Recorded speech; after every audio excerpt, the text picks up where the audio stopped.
I'm Taylor Rocha reporting for FanRag Sports alongside Tommy Stokke. Tim Tebow hit a baseball in a spring training game. Can we finally take him seriously in terms of ever making a big league roster? No, not this year, not next year, probably not ever. I mean, good for him that he got a hit, but he's clearly shown that he can't really hit a fastball, he can't really hit a curveball. He does have impressive batting practice power, which is great.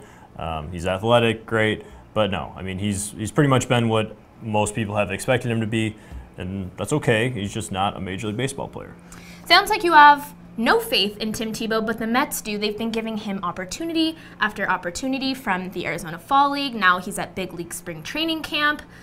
What's their motive behind this? Is it a publicity stunt, or do they actually see something in him? Well, they're doing what they signed up for and what they have to do. I mean, he's 29 years old, so you can't be all that patient with him. You have to throw him right into the fire against good competition in the Fall League and obviously good competition in Major League spring training. So you can't treat him like a high schooler who was just drafted or even a college kid just drafted and show patience. You have to throw him right in the fire, and either he has it or he doesn't. Do you think the Mets are giving Tim Tebow preferential treatment because he is Tim Tebow? Yeah, absolutely. But it's not only the Mets who were interested. There were 28 other teams that went to his workout, and I'm sure there were other teams that would have signed him if he didn't choose the Mets. So if it wasn't the Mets, it was going to be somebody else. And it's not Tebow's fault either. It's not his fault that he wanted to play baseball and there were 28 teams that would come watch him try.